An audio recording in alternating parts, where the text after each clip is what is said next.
राम, आज तक किसी ने मेरा सत्य जानना नहीं चाहा, लेकिन केवल तुम हो राम, जिसने बिना किसी भय के इस पत्थर की भावना को समझा। तो सुनाइए वो सत्य मां जो बरसों से इस प्रतिमा के पीछे छुपा है।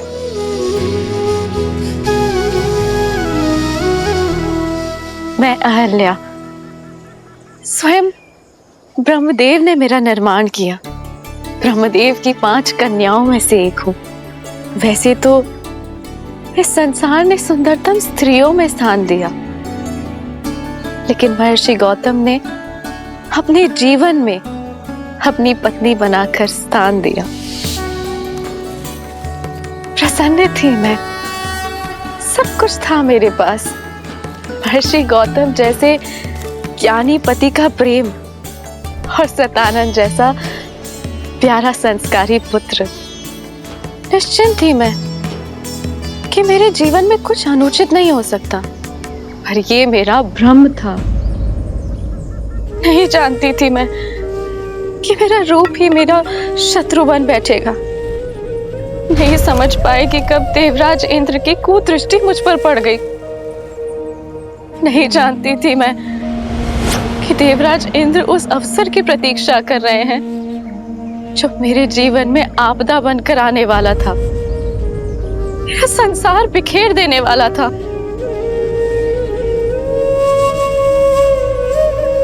अग्नि मेरे पुरोहित यज्ञस्य देवनृते। अहिल्या।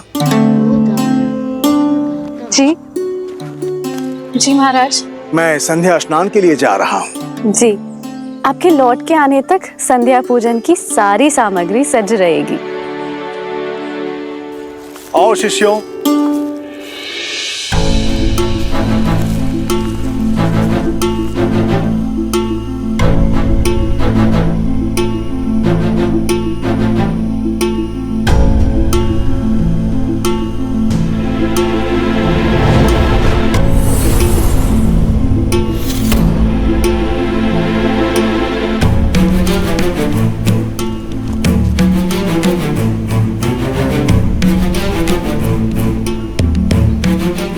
पुत्र सतानंद, तुम्हारे पिताश्री संध्या स्नान के लिए गए हैं और अपने वस्त्र यहीं पर भूल गए।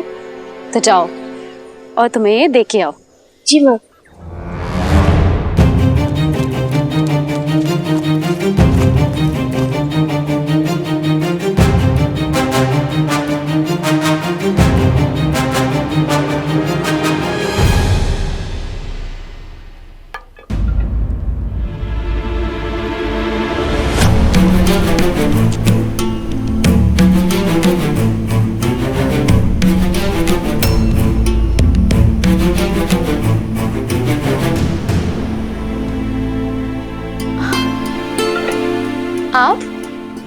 आपको स्मरण हो गया कि आप संध्या स्नान के लिए गए, किंतु अपने वस्त्र ही भूल गए थे।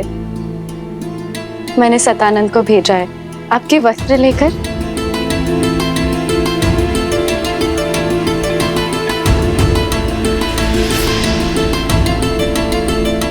इसीलिए हम अपना वस्त्र छोड़कर गए थे कि तुम सतानंद को बाहर भेजो और हम दोनों को एकांत में कुछ समय मिल सके। अहिल्या,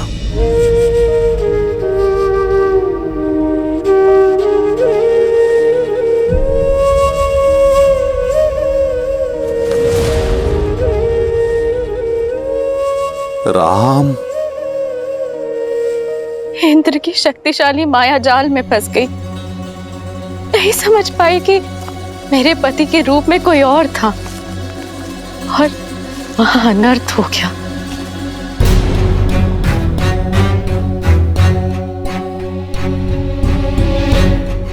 कौन हो तुम? मेरा वेश धारण करके मेरे आश्रम में क्या कर रहे हो तुम?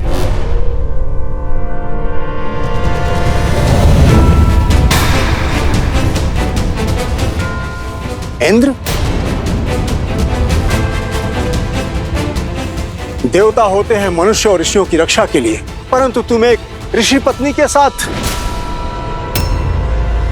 ना ही तुम देवराज होने के योग्य हो, ना ही यज्ञ की आहुति प्राप्त करने के योग्य।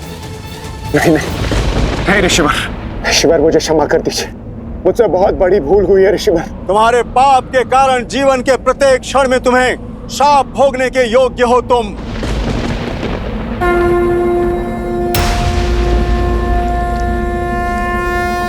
ऋषिवर, मैं गौतम अपने जीवन की संपूर्ण तप को साक्षी मानकर मैं तुम्हें श्राप देता हूं इंद्र। नहीं देव ऋषि, ऐसा अनर्थ मत कीजिए कि जिस रूप के मोह में तुमने ये पाप किया है वो तुम्हारा रूप तुमसे छिन जाएगा। तुमने इंद्रत्व का अपमान किया है भोगी, तुम आजन्म रोगी रहोगे। देव ऋषि, तुम्हारे संपूर्ण शरीर पर सहस्त्रों घाव हो जाएंगे। तुम अपना पुरुषत्व खो दोगे इंद्र। असुर तुमसे युद्ध में विजयी होंगे। तथास्तु।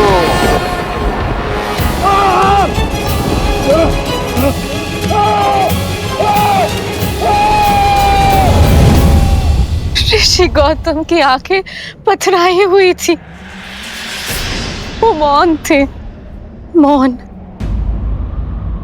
जो मेरे जीवन में महा चक्रवात लाने वाला था। क्या अपराध था मेरा ये कि मैं एक सती होके अपना सत्य सिद्ध नहीं कर पाई, या ये कि मैं एक दुष्ट के मन की मलिनता को समझ नहीं पाई।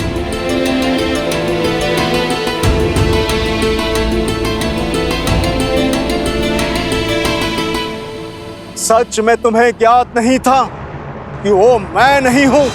आपको संदेह है मुझ पे? अगर अनुमान होता तो क्या मैं देवराज? जब वो मेरे समक्ष आए तो मुझे भ्रमित कर दिया।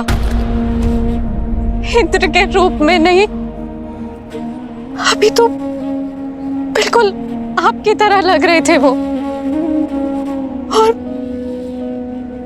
माया से मुझे। अहिल्या! इंद्र तो पापी है, परंतु तुम तो पतिव्रता हो ना। फिर तुम्हें यह कैसे अनुमान नहीं हुआ कि यह इंद्र की माया है? उसने तुम्हें स्पर्श किया और तुम्हें अंतर का अनुभव तक नहीं हुआ। मानने को मैं सच नहीं कि कोई स्त्री किसी के निकट रहने के पश्चात भी यह अनुभव न कर सके कि वो उसका पति नहीं है। सत्य बोलो अहिल्या, एक ऋषि पत्नी होने के पश्चात भी ऐसा तुच्छ व्यवहार। चरित्रहीन हो तुम।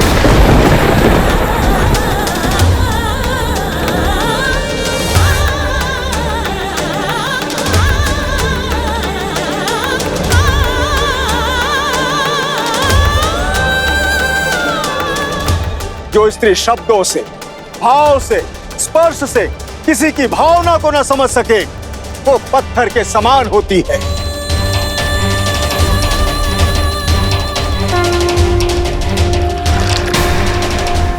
मैं तुम्हें श्राप देता हूं कि इसी क्षण तुम पत्थर की प्रतिमा में बदल जाओ, सदा सदा के लिए। तथास्तु।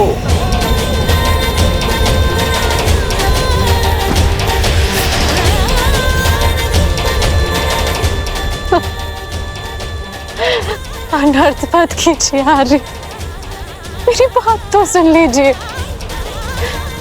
मेरे पक्ष का सत्य जान लीजिए। जो देखा उसके पश्चात भी अब क्या कुछ शेष है सुनने के लिए? नहीं अहिल्या, तुम क्षमा के योग्य नहीं हो। मेरा श्राप अवश्य पूर्ण होगा। तुम्हें यह पीड़ा अकेले ही भोगनी पड़ेगी, और जो कोई भी इस क्षेत्र में प्रवेश करेगा तो तुम्हारे पाप का भागीदार बनेगा। तुम्हें श्राप से वही मुक्त करेगा जो काम, क्रोध, मद, मोह, लोभ और मत्सर से मुक्त होगा।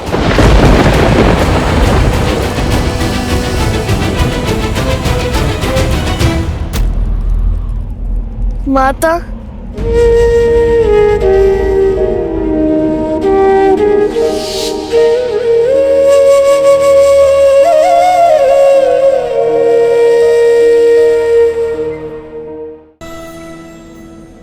मुझ पर अपराध हुआ और दंड भी मुझे ही मिला। मेरा पक्ष सुने बिना मेरा न्याय किया गया। तब से मैं प्रतीक्षा में हूं कि कोई आए और मेरी पीड़ा सुने। और अब तुम आए हो राम। इनकी बात पर विश्वास नहीं किया जा सकता। महर्षि गौतम जैसे महान ऋषि क्या ऐसे श्राप दे देंगे?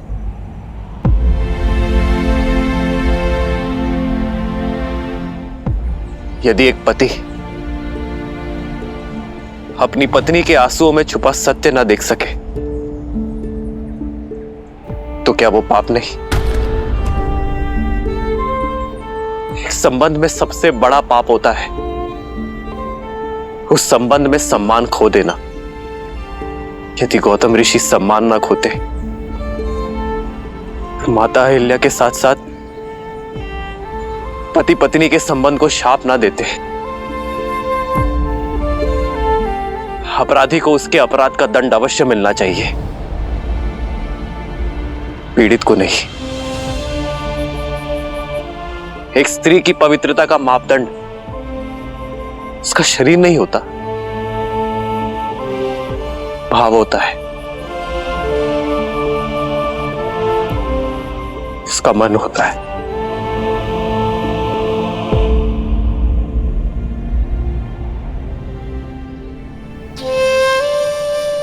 मैं लज्जित हूं मां कि आपके पति ने आपकी पीड़ा नहीं समझी, किंतु ये पुत्र समझता है। आप निष्पाप है मां, आपको दिया गया शाप अनुचित था।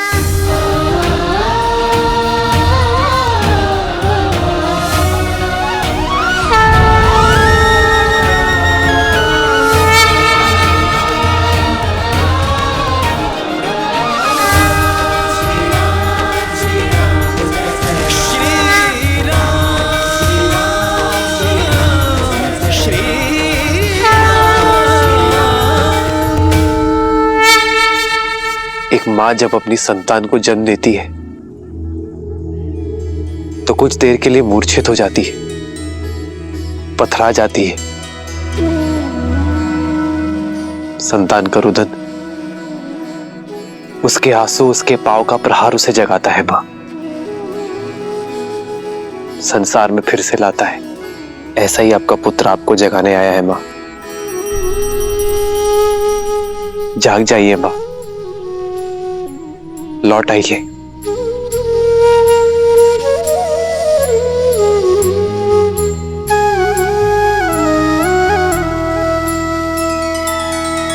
नैना करुणा पग में ममता, पाषाण में ला दे प्राण। निष्पाप ना कभी दंड भोगे, राम का है ये विधान। श्री राम श्री राम श्री राम श्री राम श्री राम श्री राम श्री राम श्री राम।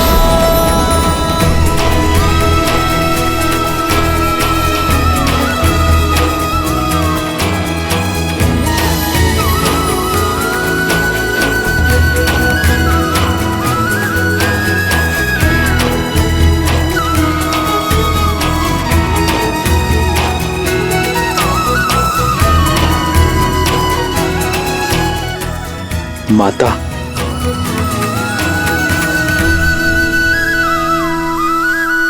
आदर्श और मर्यादा की है ये कथा महापावनम। काट मद श्री से मिला दे श्रीमद् रामायणम, श्रीमद् रामायणम, श्रीमद् रामायणम।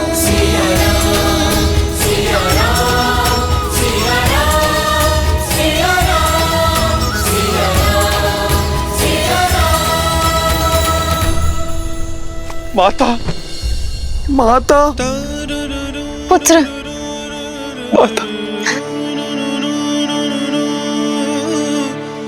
माता, मुझे क्षमा कर देना। मैं वो अभागा पुत्र हूँ जो मेरी माता की पीड़ा समझ नहीं पाया। मेरा समस्त जीवन आत्मग्लानि में व्यतीत हो गया। माता,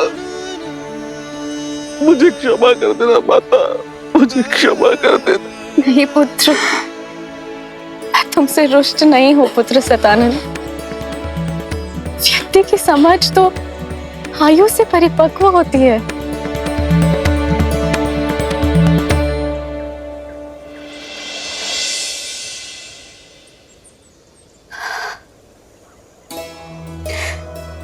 मेरे जाने का समय हो गया है राम, और जीवन का उद्देश्य भी, जो कदाचित तुम्हारी यात्रा में आकर संसार को संबंधों की सीख देना था। आज तुम्हारे सत्य ने मुझे मोक्ष दिलाया है। जैसे मैं केवल राम का नाम लेकर इस संसार से जा रही हूँ, उसी प्रकार सभी सिर्फ तुम्हारा नाम लेकर ही साथ जाएंगे। राम नाम सत्य है। जीवन में हानि लाभ, शाप वरदान, पवित्र अपवित्र कोई महत्व नहीं रखता। महत्व है तो मात्र एक सत्य का। और यही सोच मनुष्य को जीवन और मरण के चक्र से मुक्ति दिलवाएगी, मोक्ष दिलवाएगी। राम नाम सत्य है। राम नाम सत्य है। राम नाम सत्य है। राम नाम सत्य है। राम नाम सत्य है। जय जय राम श्री राम।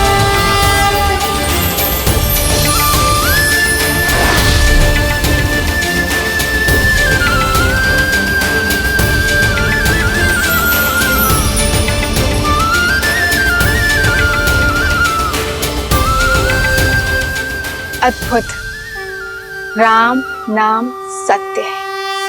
हाँ देवी, राम नाम से बड़ा सत्य तो इस संसार में और कोई हो ही नहीं सकता।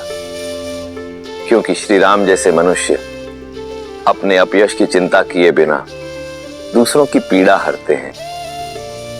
अपने विषय में सोचे बिना दूसरों के विषय में सोचते हैं। अब ऐसे मनुष्यों के जीवन का मार्ग तो सत्य से ही परिपूर्ण होगा। वहीं दूसरी ओर रावण जैसे लोगों के लिए उनके व्यक्तिगत लाभ, उनके अभिमान, उनके यश से बढ़कर और कुछ नहीं होता। और यही कारण था कि रावण सीता के स्वयंवर में जाने के लिए सज्ज हुआ।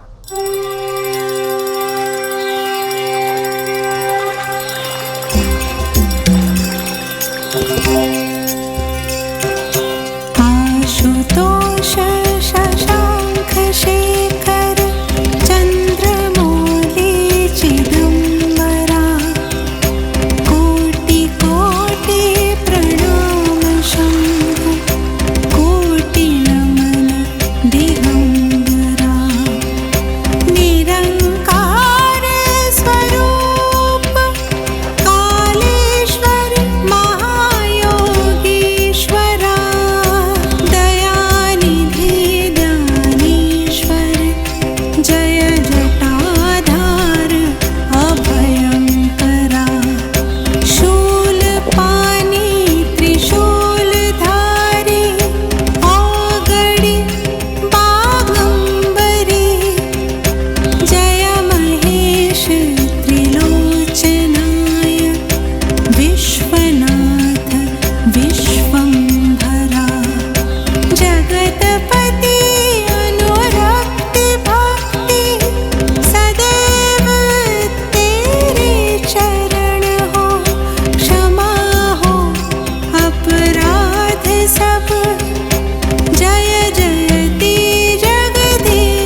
अपने स्वामी को विदा दो मंदोदरी। वेदा, कहाँ प्रस्थान कर रहे हैं आप? मिथिला। मिथिला? स्वयंवर में, जहां से लंका के लिए निमंत्रण ही नहीं आया। निमंत्रण अतिथि को दिया जाता है, विजेता को नहीं। 14 लोगों के स्वामी को स्वयंवर का निमंत्रण ना देना किसी चुनौती से कम नहीं मंदोदरी। पर हमारे पुत्र मेघनाथ का तो विवाह हो चुका है और दूसरी पत्नी की चाह भी नहीं है उसे।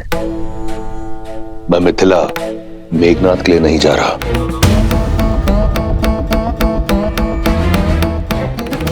तो फिर तो ये चुनौती सम्मान का नहीं, उपहास का कारण बनेगी रक्षराज।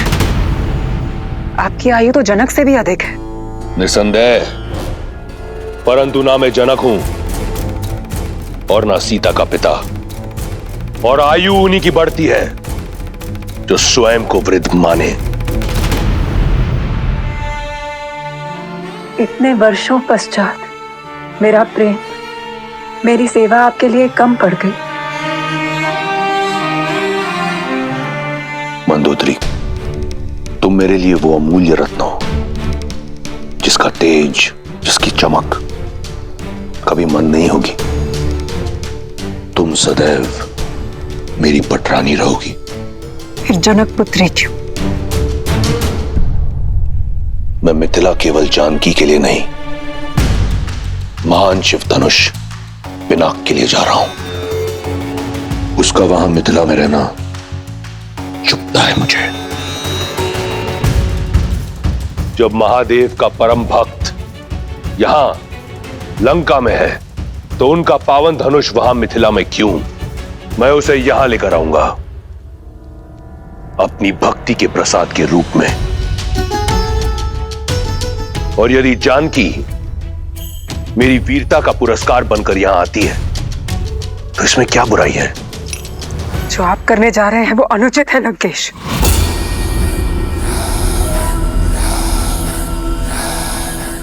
लंकेश अनुमति लेने नहीं, सूचना देने आया है। दशानन की नई रानी के स्वागत की तैयारी करो।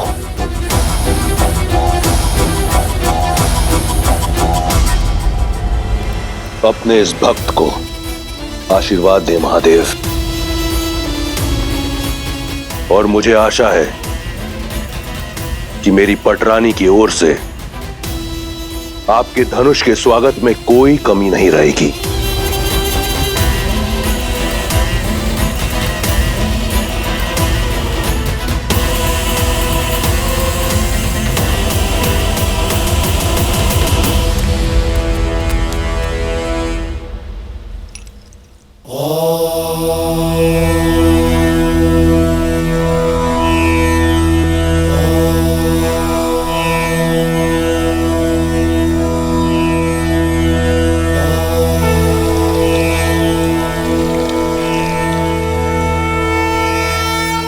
गुरु सदानंद के मन की व्यथा शांत करना महादेव।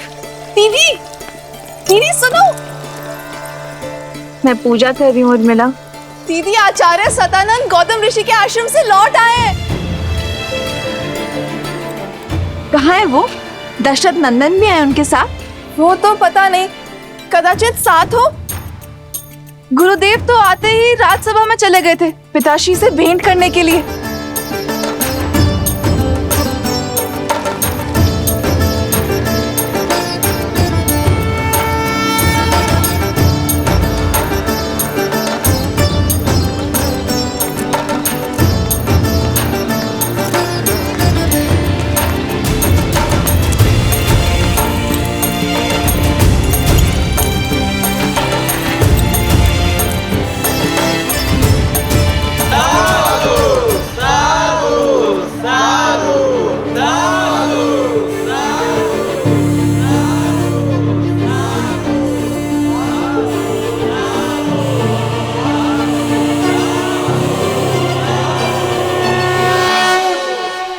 ना सिद्धि थी ना मंत्र, बस आंखों में अश्रु और वचनों में करुणा।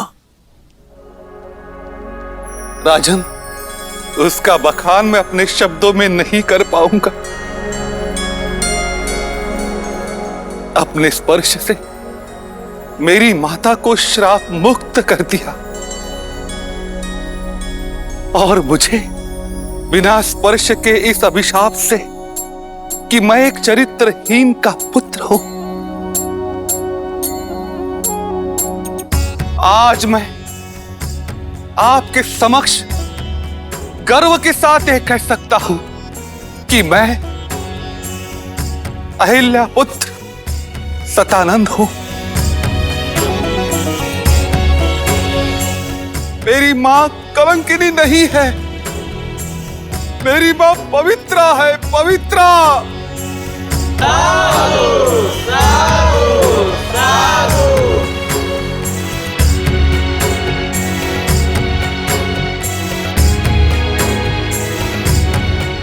पुत्री सीता, तुमने उचित कहा था, महादेव ने मार्ग दे दिया।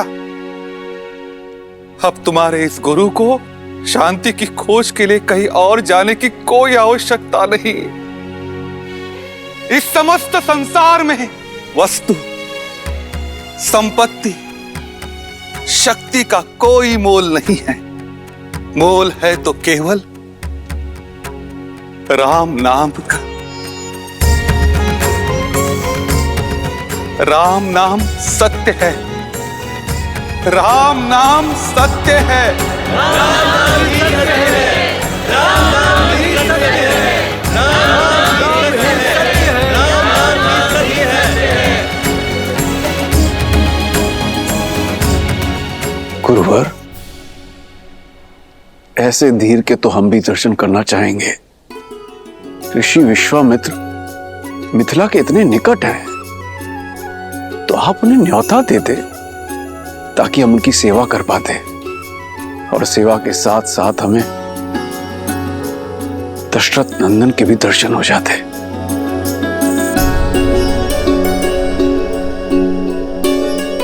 राजन, मैंने प्रयास किया था। ऋषिवर, आप मिथिला के इतने निकट है, हमें सेवा का अवसर देते।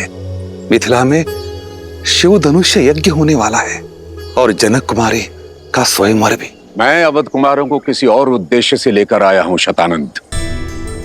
कभी समय मिला तो मिथिला अवश्य आऊंगा।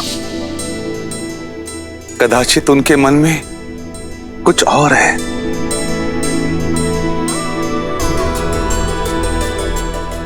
जैसी महादेव की नियति। यदि महादेव चाहेंगे तो ऋषि विश्वामित्र भी हमें दर्शन देंगे, और दशरथ नंदन राम भी। अवश्य महाराज। ये क्या? विश्वामित्र तो ब्रह्म ऋषि हैं। वे जानते हैं कि सीता केवल राम की ही होनी है। फिर विश्वामित्र ने मिथिला जाना अस्वीकार क्यों कर दिया? कदाचित इसलिए क्योंकि वो ब्रह्म ऋषि हैं। कदाचित इसलिए कि वह उस क्षण की प्रतीक्षा कर रहे थे जब यह निर्विवाद रूप से सिद्ध हो जाए कि श्री राम से श्रेष्ठ और कोई नहीं। कदाचित इसलिए भी क्योंकि अभी किसी और के मिथिला पहुंचने का समय हुआ है।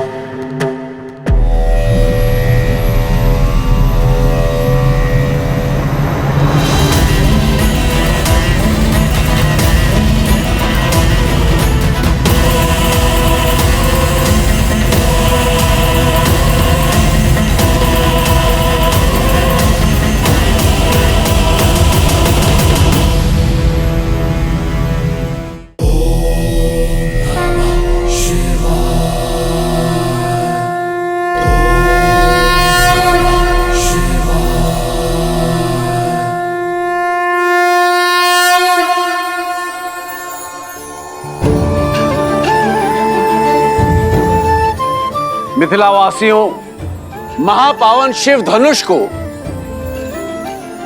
नगर प्रदक्षिणा करने के पश्चात स्वयंवर क्षेत्र में ले जाकर स्थापित कर दिया जाएगा और वहां उस पर प्रत्यंचा चढ़ाने वाला वीर बनेगा मेरी पुत्री सीता का वर। जनक पुत्री सीता की जनक पुत्री सीता की जनक पुत्री सीता की मिथिला नरेश जनक की मिथिला नरेश जनक की मिथिला नरेश जनक की। अधिक सोचिए मत दीदी, ये धनुष दशरथ नंदन राम के अतिरिक्त कोई नहीं उठाने वाला।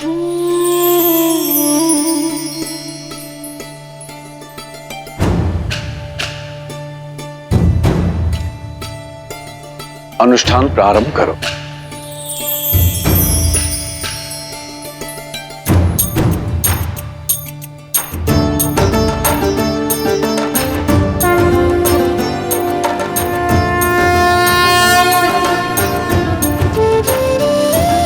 ओम नमः शिवाय। ओम नमः शिवाय।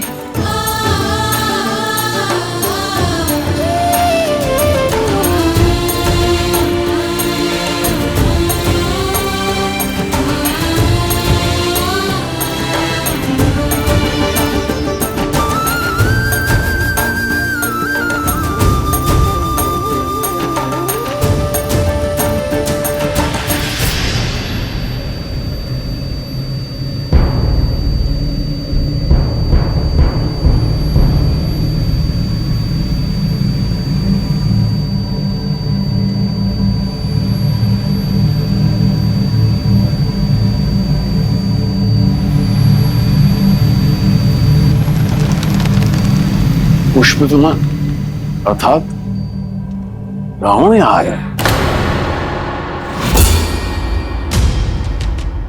रावण? दशानन, दुष्ट राक्षसों का राजा यहाँ?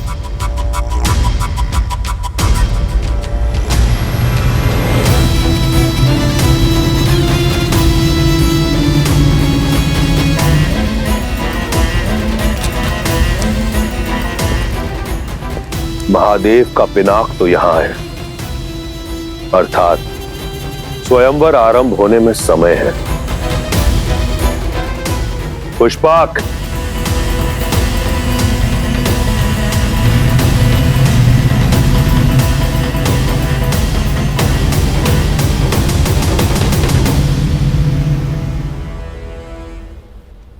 आप बिना निमंत्रण रावण का यहाँ आना, क्या उद्देश्य हो सकता है उनका? वो दशानन है, उन्हें निमंत्रण की आवश्यकता नहीं पड़ती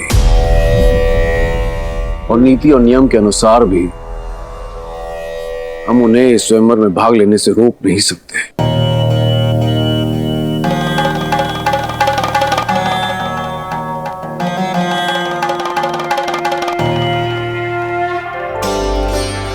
मुझे पूरा विश्वास है आप मेरे लिए जो भी करेंगे शुभ ही होगा।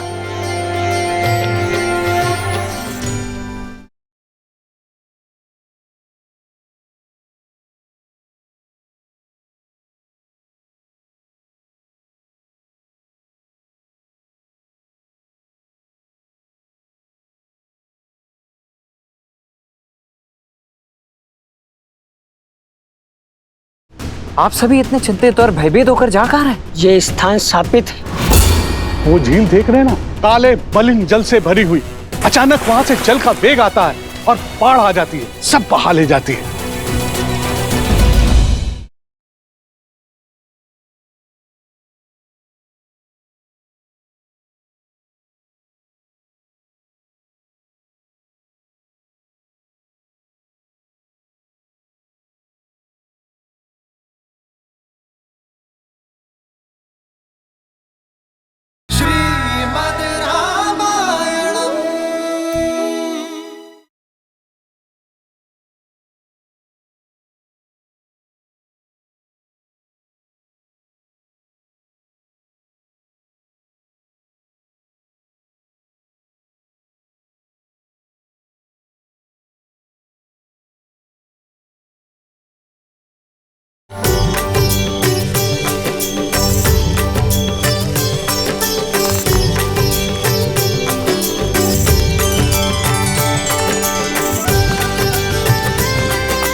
आज भूख प्यास और थकान नहीं हुई लक्ष्मण? गुरु और कहा ले जा रहे इसकी शंका तो नहीं है तुम्हें? आज मैं शंकित नहीं हूं भाई, अभी तो दृढ़ता से तत्पर हूं, क्योंकि मैं जान चुका हूं कि गुरुदेव हमें जहां भी ले जा रहे होंगे किसी कारण से ही ले जा रहे होंगे।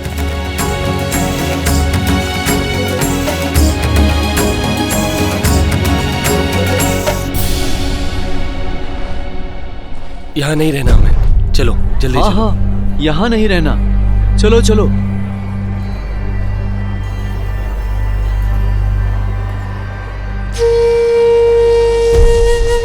भैया सुनिए, आप सभी इतने चिंतित और भयभीत होकर जा कहाँ रहे? मत पूछो, बस यहाँ नहीं रहना हमें, जाने दो हमें, नरक है ये स्थान। परंतु मित्र, इतने सुंदर स्थान में समस्या क्या है? ये स्थान शापित है, हमें हमारे भाग्य पर छोड़ दो युवक।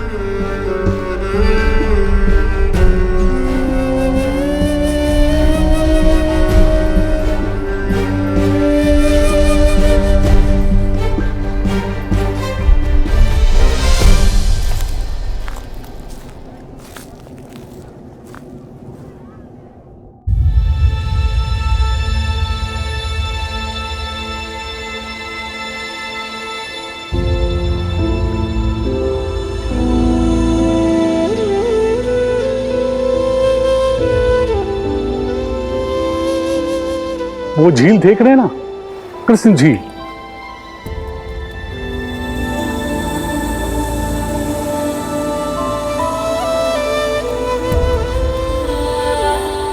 अचानक वहां से जल का वेग आता है और बाढ़ आ जाती है। कुछ ही पलों में हमारे खेत घर सब बहा ले जाती है। अब तक जैसे तैसे हमने पुरखों की जमीन खेत को बचा कर रखा, पर अब साहस टूट चुका है।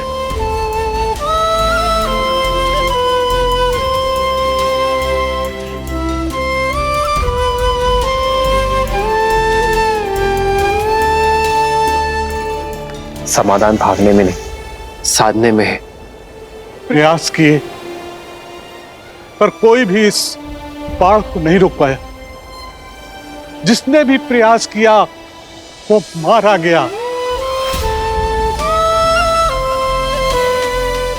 राक्षस शंखचूड़, उसकी पत्नी देवी तुलसी और नारायण की कथा तो सुनी है ना?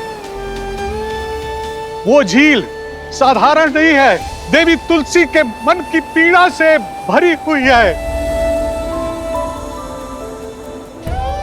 नारायण ने शंखचूड़ के छल से प्राण ले लिए और देवी तुलसी ने उसी पीड़ा में उन्हें शालिग्राम बनने का शाप दे दिया।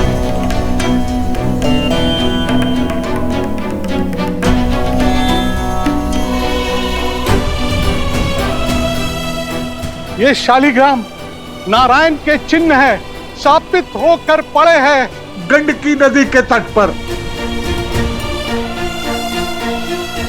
जहां ईश्वर ही शापित हो, वहां मनुष्य के प्रयास से क्या होगा?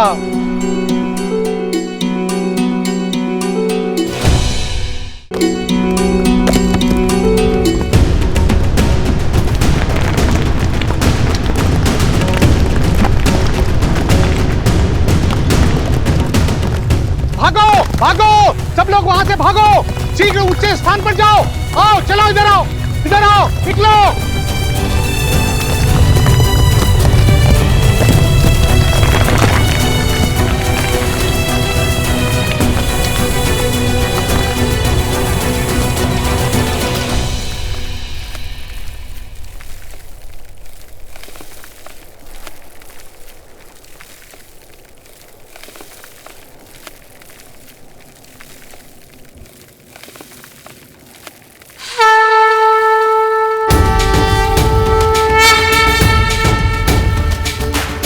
कहां जा रहे हो? ये दुस्साहस तुम्हारे प्राण ले लेगा। आप तो बड़े हैं, ज्ञानी लगते हैं, रोकिए इन्हें। इनसे कहिए कि अपना मार्ग बदल लें। जिन्हें संसार बदलना होता है वे अपना मार्ग नहीं बदलते।